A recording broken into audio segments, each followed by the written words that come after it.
AP EAMCET 2020కి సంబంధించి BiPC counselling మనకి B Pharmacy మరియు ఫార్మడీకి సంబంధించి ఈ రోజు సాయంత్రం 6 గంటల తర్వాత సీట్ అలాట్మెంట్ చేస్తారు. సో ఇక్కడి వరకు ఓకే. చాలా మంది క్వశ్చన్ అడుగుతుంది ఏంటంటే రిపోర్టింగ్ డేట్ సంగతి ఏమైంది, డేట్స్ మళ్ళీ పెంచుతారా లేదా? ఇందాక ఇన్స్టాగ్రామ్లో 2 రీల్ అయితే పెట్టానమాట, జస్ట్ ఒక 15-20 మినిట్స్ బ్యాక్. దాంట్లో కూడా కామెంట్స్ అయితే రావడం జరిగింది. రిపోర్టింగ్ డేట్స్ ఏంటి, వాటి సంగతి ఏంటి, ఏమైనా పెంచుతారా లేదా అని చాలా మంది అయితే అడిగారు.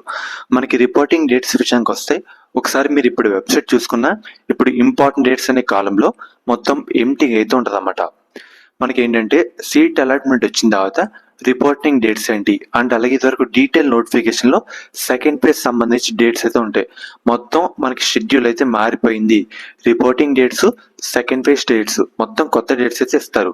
అండ్ దట్టు సీట్ అలాట్మెంట్లో కూడా డేట్స్ అయితే మార్చి మనకి కొత్తగా అయితే ఇవ్వడం జరుగుతుంది అన్నమాట. సో అందుకే మనకి లేట్ అయిందా కావచ్చు, ఒకసారి లేట్ అయితే అన్ని మార్చుకుంటే అయితే రావాలి కదా, అందుకే మనకి ఇంత టైం అయితే పట్టింది అన్నమాట. అండ్ మ్యాక్సిమం ఇంకా లేట్ అయితే అవ్వదు. మనకి ఈరోజు సాయంత్రం 6 PM తర్వాత ఎప్పుడైనా మనకి సీట్ అలాట్మెంట్ వచ్చే అవకాశం అయితే ఉందన్నమాట. సో గుర్తుపెట్టుకోండి, ఈ రోజే మనకు వస్తుందన్నమాట. ఇంకా లేట్ అంటూ ఉండదు. ఇంకా లేట్ అయితే మళ్ళీ వాళ్ళకే పని అయితే ఉంటుందన్నమాట. సపోజ్ మనకి లేట్ అయితే రిపోర్టింగ్ దాంట్లో కూడా ఈ పలానా రోజు రిపోర్టింగ్ చేయాలని ఒక డేట్ అయితే ఉంటుందన్నమాట. అది కూడా మళ్ళీ మార్చాల్సి వస్తుంది. సో ఎట్టి పరిస్థితుల్లో అయినా మనకి ఈ రోజు సాయంత్రం 6 PM తర్వాతే సీట్ అలాట్మెంట్ అయితే రిలీజ్ చేస్తారు. రిలీజ్ చేసిన దాంట్లో కూడా రిపోర్టింగ్ డేట్స్ అయితే ఉంటాయి. రిపోర్టింగ్ డేట్స్ కొత్త డేట్స్ వచ్చినా మీకైతే చెప్తాను. సెకండ్ ఫేజ్ డేట్స్ కూడా మారడం జరుగుతుంది. అది కూడా వచ్చిన వెంటనే మీకైతే చెప్తానమాట. సో ముఖ్యంగా ఇది ఈ రోజు వీడియో. ఫర్ దట్ మీకు ఎటువంటి అప్డేట్ వచ్చినా అప్డేట్ అయితే ఇవ్వడం జరుగుతుంది. శాస్త్ర కాలేజ్ అన్నమాట. ఈ కాలేజ్ కూడా మనకి నెల్లూరులో అయితే ఉంది.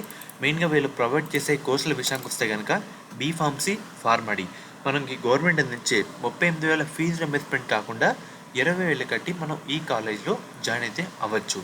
అండ్ అలాగే మనకి కన్వీనర్ సీట్స్తో పాటు మేనేజ్మెంట్ సీట్స్ కూడా అందుబాటులో అయితే ఉన్నాయన్నమాట.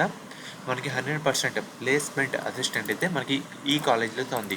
ముఖ్యంగా మీకు ఈ కాలేజ్ గురించి ఇంకా తెలుసుకోవాలన్నా స్క్రీన్ మీద కనిపిస్తున్న ఈ నెంబర్కి అయితే కాంటాక్ట్ అయితే అవ్వండి అన్నమాట. వాళ్ళు మమ్మల్ని గైడ్ చేస్తారు. పైన కాలేజ్ కోర్స్ అయితే ఉన్నాయి, ఫార్మసీ, నర్సింగ్, ఫిజియోథెరపీకి సంబంధించి, ఫార్మడీకి సంబంధించి. సో ఫ్రెండ్స్, ఇది ఈరోజు వీడియో.